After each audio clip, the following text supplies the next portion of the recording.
Welcome to Acholi Trumpet TV, and thank you for always following us. Today we are bringing you, our viewers, the second part of our interview with Archbishop Emeritus John Baptist Odama, where he speaks in depth about his close encounter with LRA leader Joseph Kony during the 2 years of peace talks between 2006 and 2008 between the government and the LRA rebels in a bid to restore peace in northern Uganda.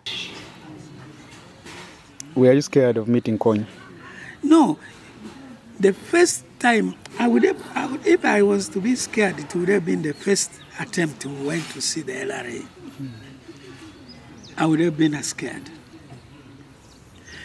But when we went and we were now talking with them, I began to gain courage to say, no, we must continue. But that time we met with T, with other 6, their officers. Those of Kolo here, some Kolo, with those of the others died, I think. I remember their names only. Some of them died. When we finished the first one, second one we met again, third time again, the fourth time again, then we began to gain more courage. Until the peace talk in Juba started, 2006. From there now, we went to see Kony physically. And the peace promoter, Riek Machar, wanted to take advantage of us to be like what they call confidence builders. He asked us to go, and he asked me, Archbishop, are you ready? Are you willing to go and meet Kony? I said, yeah, if it is really to promote peace, I'm ready. And indeed we went. That time now, fear was no more anymore in me now, completely. So we went and met him in his camp under the mountains there of Garamba there. And we slept in his camp there. They prepared a warm bath for us, and we ate some unga with the riomu tuani. Meet more. Yeah, John can get a chamabero. But we slept there, and I didn't know where they got this small tents, where one person can sleep inside. They got for us. I don't know, maybe we suspect it must have been with the cooperation with the SPLA. They must have collaborated with the people of the SPLA. And then they got those things from them. This was our suspicion. So the following day, we came out again. We talked briefly again. Then we told him we are going back. That time, late Ochora was one of the people. We were about 12. Late Ochora with 2 other people. Rodachana with about 3 or 4 of the Rodi. Then I was with Guinea, Kadi, Musa Khalil. Religious leaders were 2. So we came back and informed the Riek that we were successful, confidence building, and Kony received us very well. That was the first time. Then second time, there was a bigger group from Acholi, from Lao, from West Nile.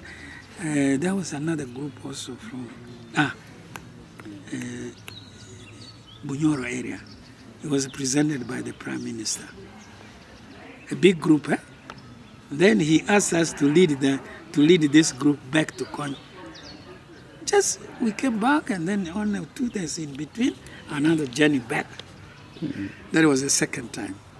The third time we met Kony was now when he came to the peace talk venue. This was in the bush at the boundary between Congo and South Sudan, somewhere there. Well, Garamba was the other side. Then the fourth time was now, I remember the dates very well. 8th of November 2008. We slept there, 29, and then we came back on the 30th. On the 29th, in the morning, when Kony came to greet us and welcomed us, after a short introduction and so on, he was just seated somewhere a distance from me. The others were seated like this. Just suddenly something came into my mind while he had introduced and greeted us already. So I put up my hand. He said, "Hey, Ladid, Archbishop." No, I said, "Namba Ladid, Kony, kikuopa jomati chi, kikuopa dhanmati Uganda, civilian, government, military, kuna ngagi, wen, kikuomati in South Sudan ene, wen kuomagi gitepira attack,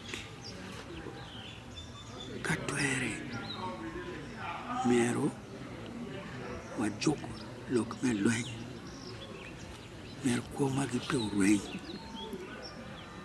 Ka wabino bori kanyi dilum kanyi, wabino pi lokme kuch.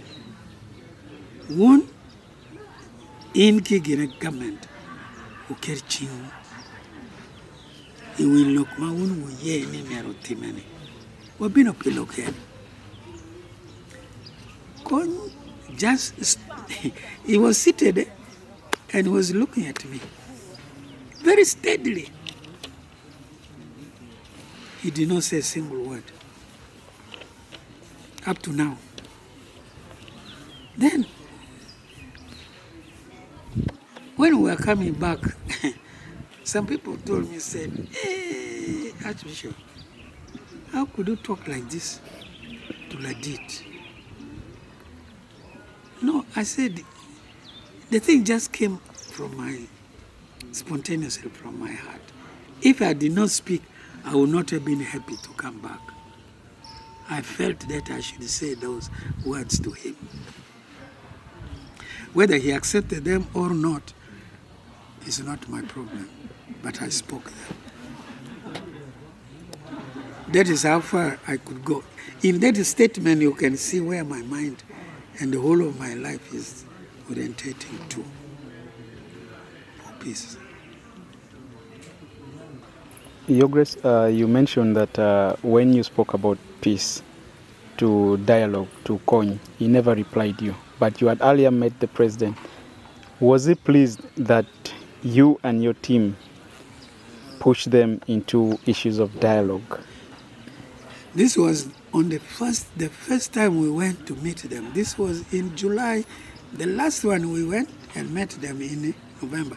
The first one was 2006 in July 28th, if I can recall. That time, when we were around the campfire, they were talking with those who wrote Achana and the right. I still remember we told him the peace for the country Uganda relied both on him and President President Museveni. If they would agree to say, let us talk and resolve this by dialogue without going to war. And indeed, they promoted that dialogue, at least as far as I'm concerned. I know from 2006 up to 2008, they really talked. The first month after July, when they met, the first time the two parties met in Juba, they agreed to talk. And on the September, they started July, September, they reached the level of what they call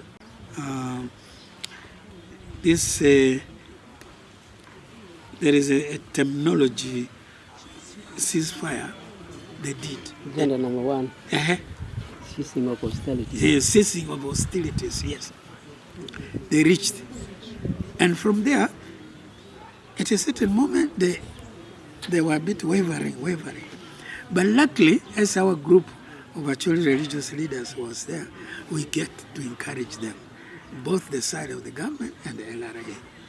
And then after they resumed again, they moved. And they reached an agreement. It was officially for them now to sign that agreement. But Kony did not come out. I don't know, up to now, the reasons. I wouldn't like to guess. I don't like guessing in those kind of things. I like the truth of what is really known. In our third episode, Archbishop Emeritus John Baptist Odama speaks about his aspiration to becoming a priest, his retirement, and plans after retirement as the first Metropolitan Archbishop of Gulu. Don't forget to subscribe to our channel for more informative contents from northern Uganda.